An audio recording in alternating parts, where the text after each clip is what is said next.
The following presentation is recommended for mature audiences. Some slides contain cringy stuff that some viewers may find sad, outdated, and/or aging. Viewer discretion is advised.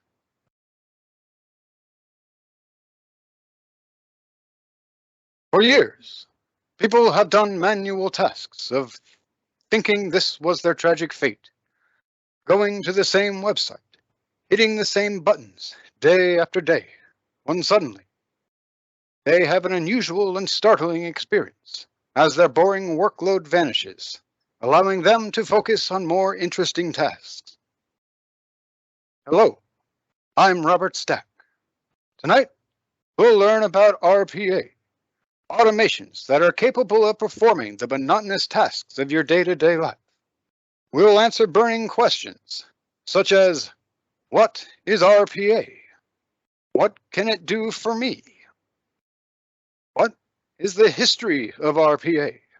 More specifically, what is the history of RPA within Cerner? What makes a good RPA? How do I get one? What happens if something goes wrong? Didn't I die about 20 years ago? And doesn't that make this an outdated reference?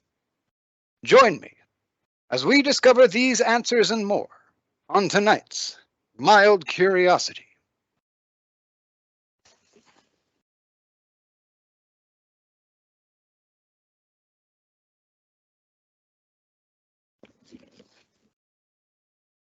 Hello, legendary actor Sean Connery. I've been informed that I need to tell you some history about RPA. First, what does RPA stand for? Work efficiency? Cost cutting? Justice? Illumination? Don't be silly. None of those words even begin with the letter R. RPA stands for Robotic Process Automation. Cerner started using UiPath for its internal RPAs in late 2020. Since then, we've released 31 automations, saving around 29,000 work hours. Around the same time, Cerner also began using Power Automate for some of its automations. So far, there have been 15 Power Automate automations released to production, saving an additional 1,000 hours. And these numbers only reflect quantifiable savings. There's also the savings we get from avoiding mistakes and penalties, lower development cost, allowing people to enjoy their weekend instead of monitoring for outages. The ability to use that time savings to watch The Rock almost 12,889 times. As of right now, we have automations related to finance, HR, SSE, security, asset management, and client works. We're always interested in branching out into other areas. So, what do our RPAs do? A wide variety of things, as complicated as automating the client billing process, from transactions to an unfinalized client invoice, while performing a series of audits along the way, and as easy as checking a website to see if it's available, and a wide range in between. There's an automation that assigns remedy tickets to people not on PTO, another that automates client contract amendments. Right now, all robots work with Excel, Outlook, PDF, PeopleSoft, Remedy, APIs, CSD, Workday, Yammer, SharePoint, GitHub, FTP3, Cerner, SFTP, and Jira 3. Our RPA tools, UiPath and Power Automate Desktop, are designed to replicate the same steps a human would take. Things like logging into a website, then clicking a series of buttons and entering data. But not everything makes sense to use human steps, which is where low-code, no-code comes in. There are a number of pre-built activities that can be used to work in conjunction with the normal human steps. Activities like sending an email, using an API. We've also started to experiment using AI in our RPAs. Things like sentiment analysis, language detection and prediction. Now, if you'll excuse me, I need to speak to somebody. Trebek! Trebek.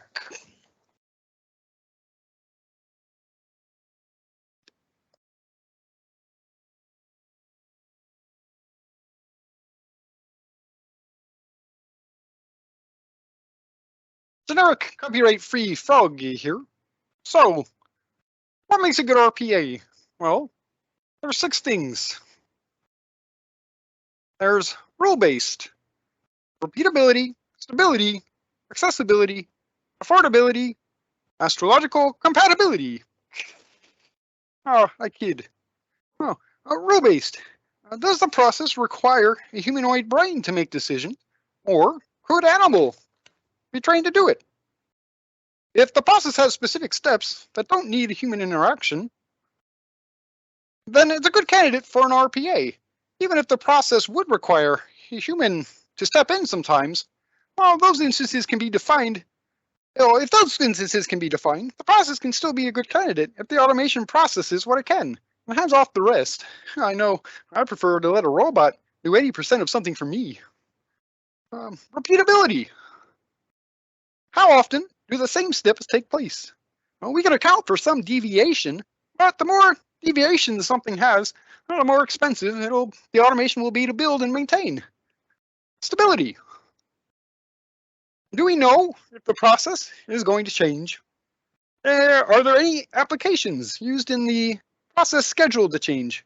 If so, it may make more sense to wait until the process is more stable. Accessibility. Well, we'll be able to give a robot access to the different applications and environments. Right now, we're limited to only being able to access Cerner Corp domain and things on the open web. But we can move things over to other domains using FTP3, but that's where the automation would have to leave off. Affordability. It has to make sense from a financial standpoint to automate something.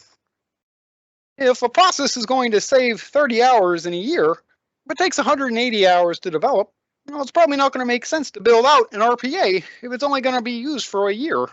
Well, with that said, there are other considerations to take into account. Will the automation save Oracle Cerner money outside of hours? Will the automations be able to share a robot with other RPAs? Or will it require us to purchase its own robot?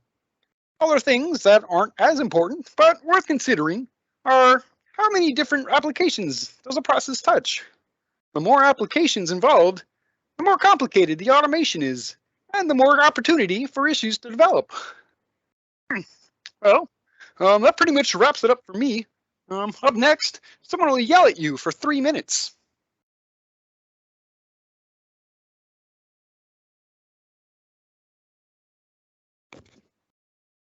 Hi, Billy Nicholson here to talk to you about RPA. Now, it may appear that my camera will freeze during certain parts of this presentation, but don't worry, good people, I assure you there is nothing wrong. It is merely a friendly robot changing my camera and Teams cannot keep up. Now, to prove there is no trickery involved in this, I want to prove that this is all automated. Can an Echo do that? Let's find out. Alexa, change camera. I don't know that one. Pathetic. Now, watch as the power of RPA comes to life. Robot, change camera. It's that easy. I want you to ask not what you can do for robots, but what robots can do for you. You have a task that's monotonous. We have the tools to make it autonomous. We've got the bots to make you trot. We've got the power to save you hours. Now, in a moment, I will show you how UiPath works. But this is not a demonstration for information. Rather, this is a demonstration for inspiration. You have a repetitive aggravation that needs cancellation, a complication that needs evisceration, information that needs a transformation. Then let this proclamation serve as an illustration that you may have an application that is ripe for automation. The digitization of your administration operation. I'm talking about robotic process automation. Now, you're probably thinking to yourself, oh, this is the best thing I've ever heard since Chumbawamba.